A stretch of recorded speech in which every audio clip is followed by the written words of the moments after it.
Otep à tous, bienvenue sur la chaîne des panafricanistes par essence, par conviction et par excellence. Celle des citoyens kémites par nécessité et obligation de combat. Nous sommes une chaîne qui n'est guidée que par nos ancêtres et rien que par les ancêtres qui appartiennent à l'égrégore du monde noir. Par conséquent, nous ne croyons en aucun Dieu venu de l'étranger. Toutefois, cette vidéo n'est aucunement destinée à inciter à la haine ou à la violence, car nous menons un combat qui est d'abord et avant tout spirituel, intellectuel et démocratique. Ensuite, il est politique, géopolitique et géostratégique, contre l'impérialisme, le colonialisme, le néocolonialisme et l'endocolonial, qui sont tous qualifiés de crimes contre l'humanité. Nous menons ce combat sur la base du principe fondamental que nous avons hérité de nos ancêtres kémites, qui est celui de la Mahat, c'est-à-dire solidarité, vérité et justice. Vous êtes donc en droit de connaître la vérité et nous avons l'obligation de vous dire la vérité, rien que la vérité, afin que justice soit rendue au continent africain. Et ça, c'est notre modeste contribution dans cette noble lutte en faveur de la souveraineté, la dignité, la solidarité et l'unité africaine. C'est exactement ça que nous appelons le panafricanisme. Bien-aimés frères et sœurs, on va parler un peu de la notion de légitimité.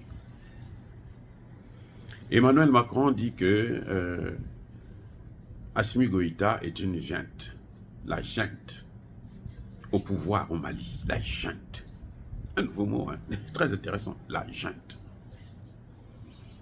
La junte au Niger, la junte au Burkina Faso, la junte au Mali. Ce concept-là, c'est pour minimiser, diminuer la notion même de légitimité du pouvoir d'Assimi Goïta, d'Ibrahim Traoré et du général Abdourahmane Tchani. C'est ça le problème. La junte. Quand ils disent ça, ils se disent que, oh, quand on dit la junte là, les gens qui vont entendre là, ils vont se dire, oh, ça c'est pas des gens. Il ne faut pas les coopérer avec eux, il ne faut pas parler avec eux. Mais que je sache, Assimi Goïta n'a jamais été giflé par un citoyen. Non. Assimi Goïta a failli être assassiné dans une mosquée par un envoyé de la France. Alors que pour Emmanuel Macron, la gifle, c'est un citoyen qui n'est pas content, qui vient qui le gifle en public.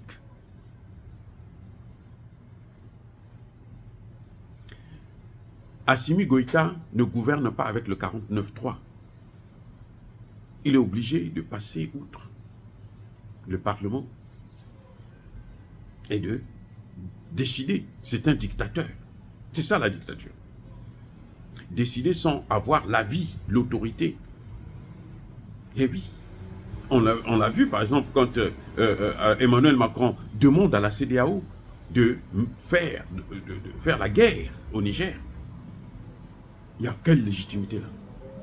Est-ce que c'est pas ça une junte? Lui, il est junte, non pas seulement en France, mais il est junte internationale. La junte internationale, il faut appeler ça. Que ce soit les Américains, que ce soit les Français, que ce soit les Anglais, que ce soit les Allemands, tous ce sont des juntes. Et leur junte à eux, c'est international, parce qu'ils se donnent un pouvoir au niveau international que personne ne leur a donné. Eh oui. Eh oui. Et, vous savez, la France a envoyé des armes en Ukraine. Quand ça arrive, les officiers ukrainiens regardent les armes et disent, mais ça c'est quoi cette partie là? Ça vient d'où ça? Oh non, on leur dit non, mais c'est la France qui a envoyé. Aïe! Et prenez ça, renvoyez ça. Vous savez quoi? Ils disent que ça, c'est bon pour l'Afrique. Parce que là-bas, on ne connaît pas les vraies guerres. On ne fabrique pas des armes. Donc, donnez-leur ça, ils vont gérer ça. Mais ici, là, nous, on veut des armes. La réponse qu'on a donnée à Emmanuel Macron. Lui qui est légitime. Eh oui. Donc, la notion de légitimité que Emmanuel Macron évoque, c'est une notion de fou. C'est-à-dire que si tu as la tête sur les épaules, là, tu ne peux pas parler de ça, la légitimité. La légitimité, c'est lorsque le pouvoir vient du peuple. Maintenant, ce peuple a plusieurs façons de s'exprimer. On n'est pas obligé de passer par des urnes que eux ils contrôlent. Ce sont eux qui contrôlent les urnes. Regardez au Congo démocratique, il y a eu élection. Les Congolais ont voté pour Martin Fayulu. Emmanuel Macron est venu, il a imposé Félix Tshisekedi. Vous voyez, c'est ça. Ça, c'est pas la légitimité. Ni Tshisekedi, ni Emmanuel Macron, les deux personnes n'ont une légitimité. Alors qu'on a vu au Mali, au Burkina, au Niger, lorsque il y a le coup d'État, la population sort pour soutenir les militaires. Pour dire aux militaires, c'est ça que nous voulons. Le cas du Mali est encore même plus patent, puisque le cas du Mali, c'est que c'est la population qui, chaque vendredi, sortait dans la rue pour dire, nous, on ne veut plus de ce gouvernement-là. Ils ont levé les mains vers Dieu pour dire, mais Dieu, enlève-nous ce bandit. Le fameux Ibeka personnel. Enlève-nous ce bandit-là, ce traître. C'est incapable, c'est incompétent. C'est là que l'armée va prendre, venir. Eh oui. Et Ibeka était légitime pour qui? Mais pour la France. Bon, maintenant, laquelle est la vraie légitimité? Est-ce que c'est la légitimité de la France? Est-ce que c'est la France qui légitime nos pouvoirs ou c'est nos peuples? Le cas de Ibeka, c'est clair. Regardez comment la France a fait le coup d'État avec Damiba. Et ils ont légitimé ça. Non, là, ils n'en parlent plus de junte. Damiba, on le voit en veste, en train de boire le champagne avec Macron, c'est la belle vie. Oh, mon cher Macron. La population dit, mais nous, c'est pas pour ça qu'on t'a amené là. Tu dois partir. Depuis que Traoré est venu là, tout le monde ne fait que le louer. Vous avez quelques hommes politiques que la France arrive à corrompre, qui, bon, se déchaînent, qui perdent la tête et qui veulent créer des problèmes à Ibrahim Traoré. Mais la population est là, ça ne marche pas. On veut tuer Ibrahim Traoré, la population vient encercler le palais, disent que pour avoir notre type là, c'est nous d'abord. La population assure la sécurité de son président. On n'a jamais vu ça à l'Élysée. Que les Français viennent nous entourer parce que les militaires veulent le tuer. Non. Si les militaires veulent le tuer, Macron, là, vous ne verrez pas les Français venir se pointer là pour dire non, sauvez-le. C'est pas vrai. C'est pas possible. Puisqu'ils le giflent même. C'est pareil pour Tchani. Et Tchani, c'est encore un exemple vraiment intéressant à regarder, à étudier. Puisque quand le fameux légitime, là, hein, le fameux élu démocratiquement, il a été élu par le peuple. Il a des problèmes. Il ne se tourne pas vers ce peuple qu'il a élu. Lui, il préfère aller prendre la France pour venir tuer ce peuple-là. Il dit non, France, venez tuer ce peuple. Alors, ce n'est pas le peuple qui a fait le coup d'État.